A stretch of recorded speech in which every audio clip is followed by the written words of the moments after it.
Para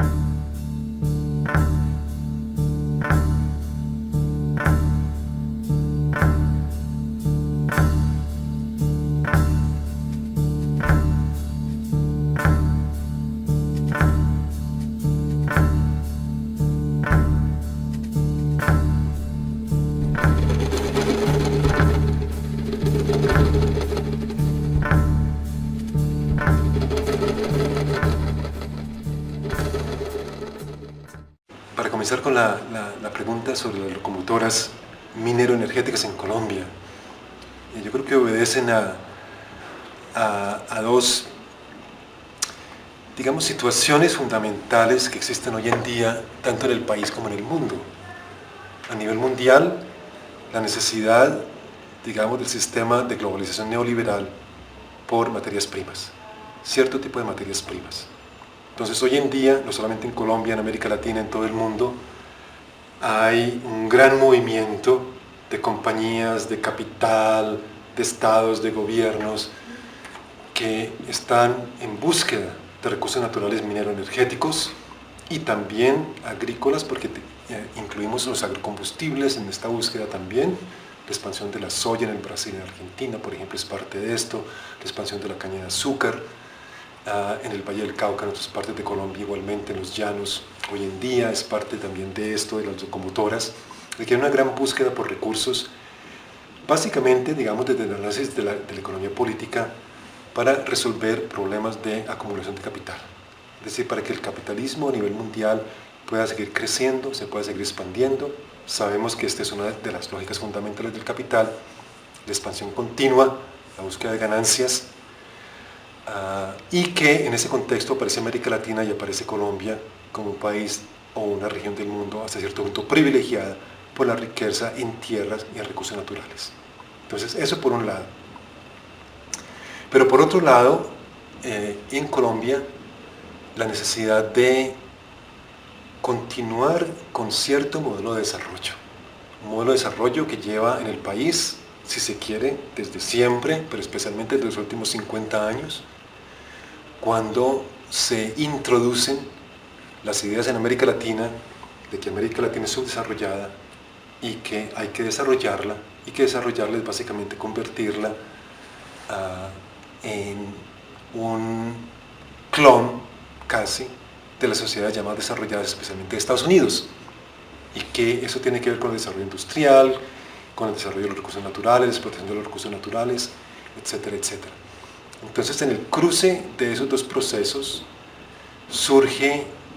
durante la administración de Uribe y especialmente ahora durante Santos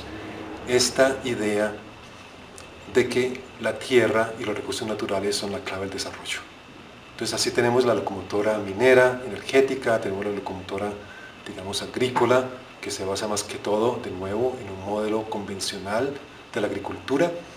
de gran tecnología, con grandes inversiones del capital. Ahora, ¿cuáles son los problemas con ese modelo y esa concepción? Yo creo, por un lado, yo siempre digo lo siguiente, es que es una metáfora tan anacrónica, ¿no? Es una metáfora del siglo XIX. Las locomotoras fueron inventadas en el siglo XIX. Es como volver a esa forma de industrialización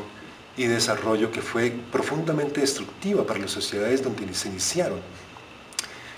Si uno lee, por ejemplo, la literatura en Inglaterra de la época de la Revolución Industrial, uno pareciera que estuviera leyendo descripciones de la pobreza y de la pobreza urbana en particular y la expulsión de la gente del campo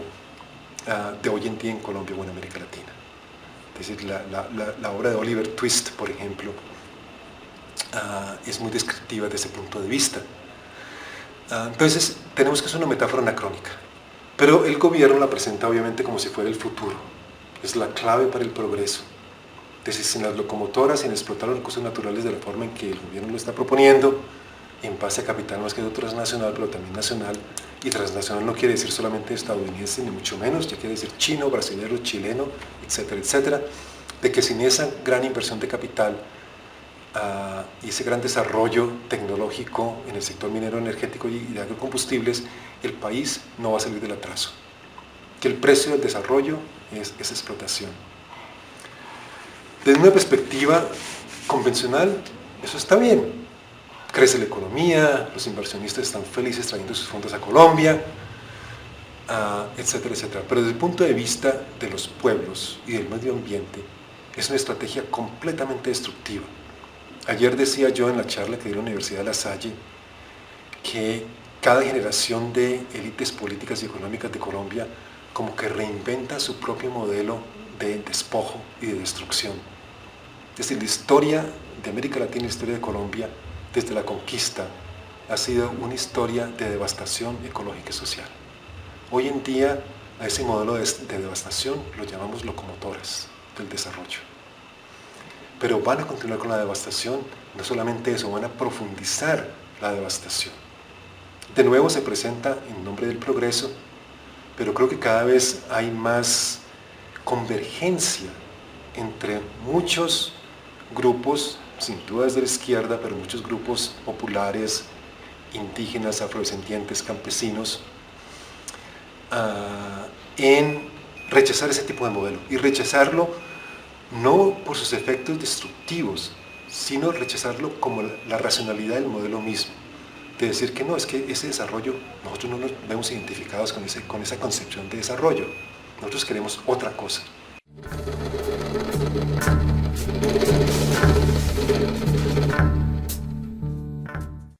Ayer hablaba de una propuesta territorial particular, la de un grupo de activistas del movimiento social afrocolombiano llamado Proceso de Comunidades Negras. Y es un grupo de activistas que ya desde los 90, en el contexto de la Constitución del 91, de la Ley 70 del 93, de todas esas transformaciones que ocurrieron en Colombia a comienzos de los 90, lanzaron una propuesta muy sofisticada de concepción de territorios colectivos y de otro desarrollo, que no es desarrollo convencional para nada, sino un desarrollo muy diferente, centrado en la idea del buen vivir. Y el buen vivir es una idea que está surgiendo muy fuerte en América Latina, especialmente en países como Ecuador y Bolivia, que apenas empieza a entrar en Colombia, pero que, y también mencionaba ayer en la conferencia, de que estuve participando en un foro en Buga sobre otras economías posibles para otro mundo posible,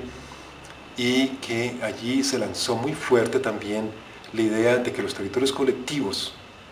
no pueden casarse con las locomotoras, sino más bien todo lo contrario, que los territorios colectivos tienen que buscar, como lo están haciendo en algunos sitios de los territorios afrodescendientes, otras formas de hacer la economía y otras formas de pensar el desarrollo, que no es desarrollo para nada.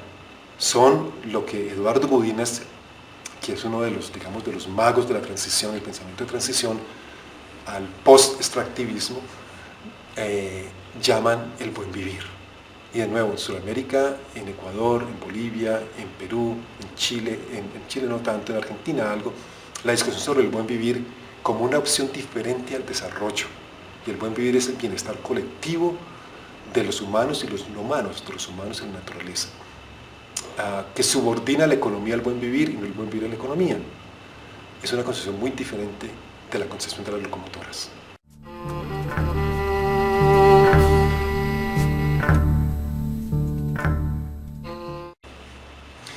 Bueno, sabemos que en los últimos 2-3 años ya casi, ¿no?, que lleva el presidente Santos en el poder, ha habido una gran activación de la protesta. En cierta forma casi como que las protestas, lo que no se pudo hacer durante el régimen de Uribe, por la profunda criminalización y represión de la protesta en Colombia, está resurgiendo hoy en día. Está resurgiendo porque las contradicciones de esa tríada, tal vez, que es el desarrollo neoliberal capitalista, la guerra y la corrupción, son cada vez más intensas y más claras para muchos sectores de la población colombiana. La entrada, yo creo, en vigor del TLC, el Tratado de Libre Comercio, también, y su impacto sobre la agricultura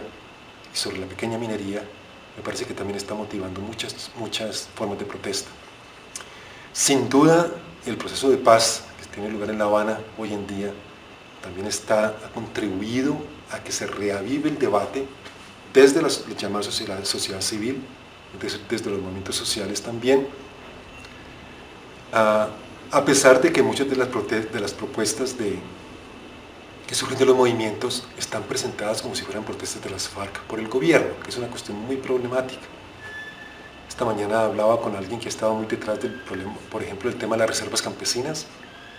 y me decía como la reserva campesina es un tema que lleva 15, 20 años en surgimiento, es decir, no es una cuestión de hoy en día, no es una cuestión del proceso de diálogo de La Habana, ni mucho menos,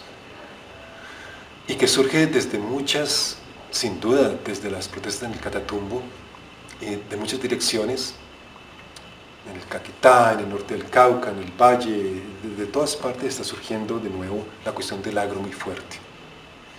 ¿Cuál es el modelo del agro que quiere este país? Y el modelo de agro que el país está impulsando hasta ahora, incluyendo con la ley de restitución de tierras, incluyendo con el famoso Estatuto de Desarrollo Rural, incluyendo con propuestas de ley que todavía no han pasado, según entiendo, como es el de derecho a la superficie, no sé si han oído hablar de esta, que básicamente le da derecho a los inversionistas transnacionales, a cualquier actor externo que tenga derecho a explotar la superficie de un territorio, a un territorio colectivo, por ejemplo, indígena o afrodescendiente. Simplemente entran en un contrato con las comunidades y hacen y deshacen. De que el gobierno está tratando de meter todo este aparato legal y jurídico, donde aún hay concepción que para muchos grupos sociales ya es claro que es una trampa muy grande, una trampa muy seductora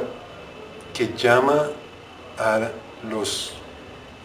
pueblos que habitan los territorios, campesinos, indígenas, afrodescendientes, a que adopten el modelo de desarrollo empresarial. Es decir, para el gobierno no puede haber territorio colectivo inútil,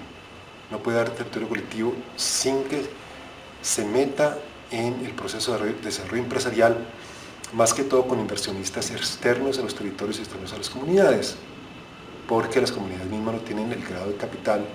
que el gobierno considera que es necesario para que realmente utilicen efectivamente o eficientemente los territorios. Entonces, eso está creando una situación que mencionaba también ayer, un pequeño libro de Alejandro Mantilla, que se llama algo así como Las locomotoras del desarrollo. Es una crítica a las locomotoras, y él dice que lo que está creando toda esta nueva forma de ver el territorio desde el Estado son espacios basura, son territorios usables y desechables, donde se viene, se usa por 30 años, se usa por 10 años, por lo que dé, sobre todo con la minería a cielo abierto, la minería a gran escala, o los agrocombustibles, los usamos, utilizamos a las comunidades y como mano de obra barata, como socios de segunda clase, y apenas se termine la actividad, apenas la tierra lleno de más, nos vamos y dejamos la devastación. Pues básicamente yo creo que eso es lo que se está montando, y es muy importante entenderlo como tal, y creo que muchas organizaciones cada vez más lo entienden como tal, y por eso esas grandes expresiones de movilización de los paros mineros y cafeteros y el Catatumbo y el gran paro que se viene para el 19 de agosto, si mal no estoy, y manifestaciones que están en completo desacuerdo, que surgen de un desacuerdo muy profundo ya con estas políticas estatales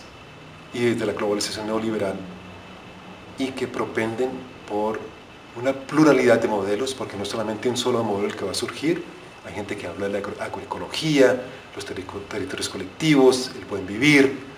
Hay muchísimas propuestas que están surgiendo, las empresas comunitarias también, sin duda hay una veta empresarial dentro de los movimientos también, que es muy importante, pero no solamente ella. Entonces todo ese, digamos, abanico de propuestas es lo que se está afirmando de nuevo, después, como decía, de muchos años de no poder surgir y de tener voz, porque eran acalladas por las balas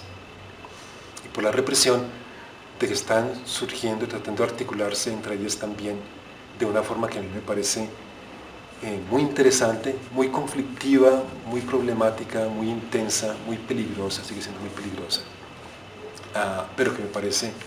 que es un momento también esperanzador.